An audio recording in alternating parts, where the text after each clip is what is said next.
यह वेश्या भी बहुत दुखी है। सोचा था पैसा कमाएगी, पर विकृत व्यक्ति मिला। वह वेश्याओं को नहीं ढूंढ रही थी, बल्कि महिलाओं से बदला लेना चाहती थी।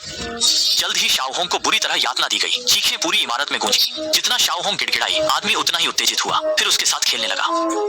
झांग शियाओकिन जानती थी कि ग्राहक विकृत है, इसलिए उसने शाओहोंग को भेजा। शाओहोंग की चीखें सुनकर उसका दिल भी दुखी हुआ। असहनीय होने पर शाओहोंग ने आदमी को लात मारी, फिर वह बाहर भाग गई। अचानक मालिक से टकरा गई। डर के मारे वापस कमरे में। मालिक ने ग्राहक से माफी मांगी। शाओहोंग भी माफी मांगने लगी, जो सजा दे मंजूर था।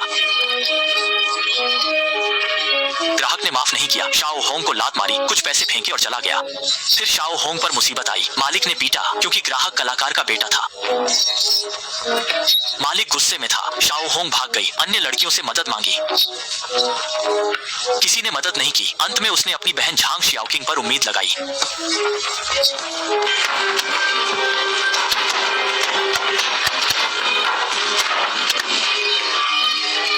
झांग शियाओकिंग कमरे में छिपी रही। दरवाजा शाओहोंग की गुहार पर शियाओकिंग ने दरवाजा खोला, पर कुछ नहीं कहा। देखती रही जैसे मालिक शाओहोंग को घसीटता ले गया। चीखें सुनकर शियाओकिंग व्याकुल हुई। शराब पीकर खुद को सुन्न करने लगी। 3 बोतलें पीकर बेहोश हो गई। बॉस शियाओहोंग को पीटकर भी शांत नहीं हुआ। उसकी गर्दन पकड़ी। जब छोड़ा तो वह बेदम थी।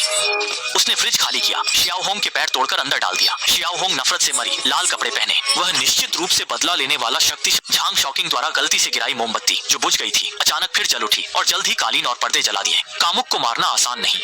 लाश छिपाकर बूढ़ा कंगन पर फिसला, सिर फ्रिज से टकराया और बेहोश हो गया। जब झांग शॉकिंग जागा, उसे आग से घिरा पाया। शियाओहोंग भूत बनकर बदला ले रही थी। पूरे वेश्यालय और कई निर्दोष लोगों को जला दिया। मां झांग शॉकिंग के भूत की बात करके ज्यू शुआई का शरीर चौथी मंजिल से मां की आवाज आई। भागने को कहा। ज्यू जी नहीं भागा, बल्कि चौथी मंजिल की एक महिला लाइव देख रही थी। एंकर के पीछे दरवाजा खुला। वह डर गई, जाने लगी, पर भूत ने उसे खींच लिया। ज्यू जी और दूसरा व्यक्ति चौथी मंजिल के कमरे में पहुंचे। आवाज बंद हुई, फिर फ्रिज से आवाज। ज्यू जी ने खोलना चाहा, पर वह अपने आप खुल गया।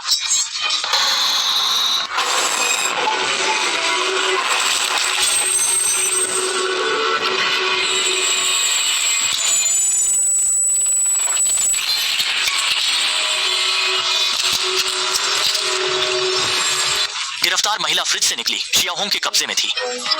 एक ने शियाओ शुआई को बाहर फेंका, ज्यूजी की गर्दन पकड़ी। गुरु की दी बुद्ध माला भी बेक। संकट में झांग शॉकिंग का भूत बच नहीं पाया। शियाओहोंग वर्षों से बदला चाहती थी। झांग शॉकिंग ने सच बताया, उसे भी कठिनाइयां थी। उन्हें उचित सजा मिली थी। उस समय शाओजी जवान थी। उसने नहीं चाहती कि कुछ हो। वो उसकी बहन और बेटी थी, विकल्प नहीं था। उसने बस उम्मीद की थी कि केवल शियाओहोंग उसे नापसंद करे। उसने शियाओहोंग को बताया, उसकी आत्मा हमेशा यहाँ रही है और पछतावा भी वह हमेशा उसके साथ रहा।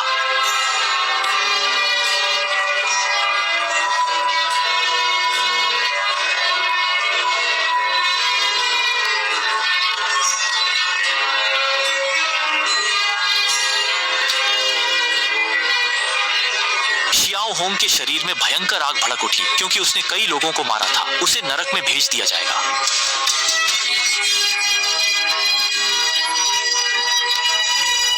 झांग शियाओकिंग ने अतीत को याद किया। उसने शियाओहोंग को छोड़ दिया और कोई पछतावा नहीं रखना चाहता। दोनों अपने आधे कंगन